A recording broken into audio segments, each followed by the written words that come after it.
Is recovering from its worst ever terror attack near Moscow. To talk about it, joining us is Alok Bansal, Director, India Foundation, and an expert on strategic affairs. Good evening and welcome, sir. Mr. Bansal, the shocking attack in Russia once again brings the menace of terrorism onto the global center stage. Undoubtedly, it's an extremely serious attack. Over 143 people killed, a large number of people injured. And this actually shows that jihadi terrorism, which many believed has been crushed and finished off, is not finished. It is still ticking. And this also tells the global community that making compromises with this ideologically committed outfits is extremely dangerous and will bounce back and hit us very hard. And I think this sort of an attack coming in a big city like Moscow shows that these terrorists who have no heart, no sympathy, and are willing to indulge in heinous acts of terror would strike whenever we let our vigil go lax. So it's actually a message to the global community. Firstly, they need to be vigilant. It is also a message to them that these radical jihadi outfits need to be crushed completely. We cannot leave our job half done. Because of late, there has been a tendency amongst the global community to feel that this terror from Islamic State and Al-Qaeda has actually no longer exists in the world. And people are looking at newer forms of threats. And I think this attack has again sensitized us to this grave threat that emanates from such terror outfits. One particular terror group, Islamic State Khorasan, ISIS-K, has taken responsibility for the attack. We talk about the reasons. Some experts also say that this particular terror group has been opposed to Putin for long, and this could be an outcome of that. See, we need to be very clear that firstly, Islamic State, by ideology, aims to establish a global Islamic emirate. Now, Khorasan chapter is a chapter of the Islamic State.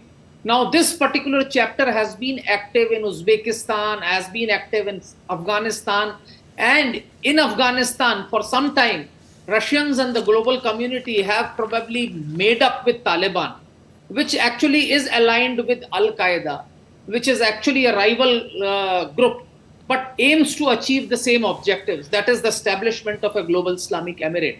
So in Afghanistan and some of the Central Asian states, Islamic State has been targeted by Russian forces and its allies. So that could be one region. But we need to understand that even if this was not the case, Islamic State ideologically is in conflict with states like Russia, the United States, and all other states which stand in the path of a global Islamic emirate, which includes even India.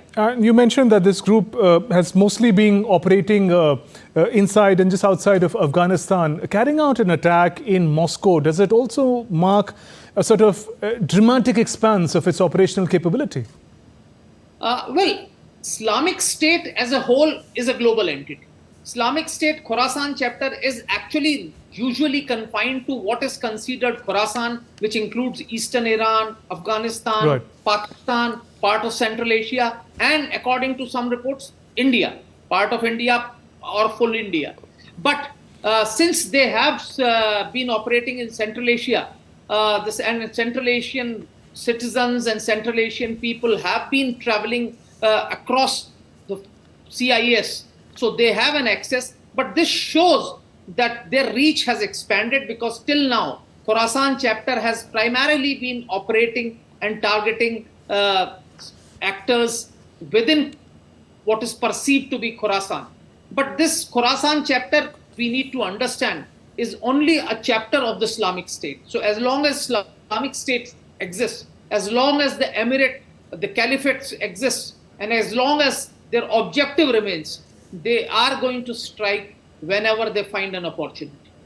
And one must also ask, Mr. Bansal, if this terror attack could have been averted. United States says that it had credible intelligence, it had shared intelligence weeks in advance. If you could help us understand, how do these strategic intelligence operate, and could this be used by Russia to avert an incident like this?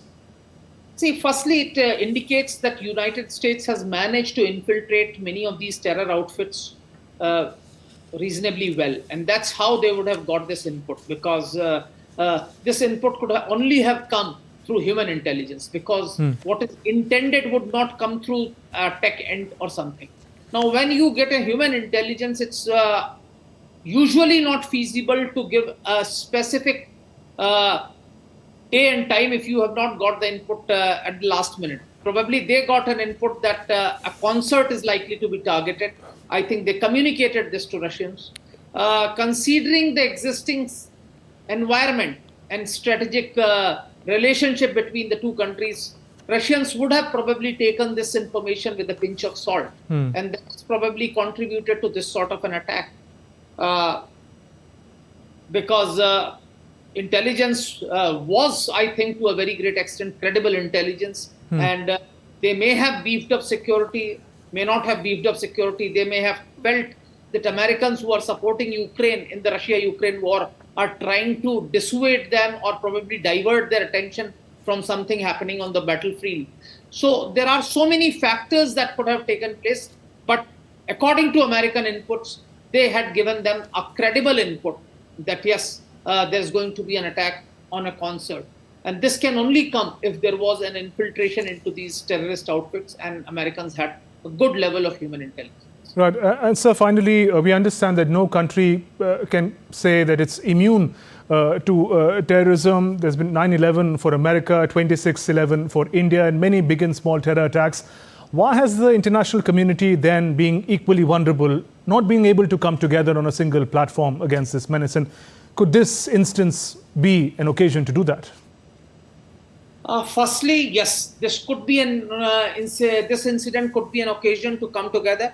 More importantly, we need to understand that many people in the globe do not understand the theological dimensions of terror. Because please understand, outfits like Islamic State, Al-Qaeda are governed by a theology.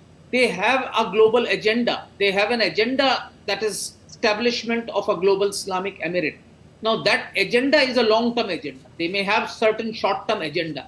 In the past, we have seen that the global community is willing to make compromises with these outfits when they make statements which seem benign. There have been occasions when outfits aligned with these outfits have said that our objectives are only very localized or temporary.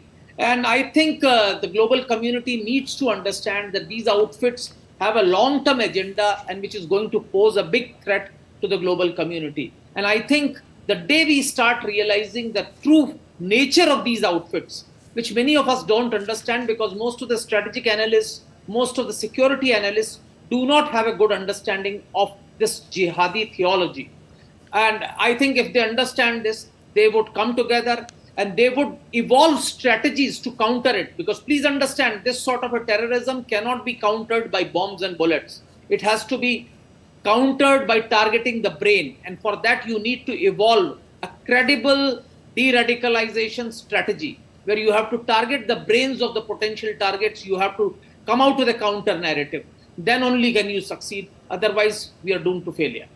On that note, Mr. Alok Bansal, thank you for joining us on Newshour, sharing your perspective. Thank you.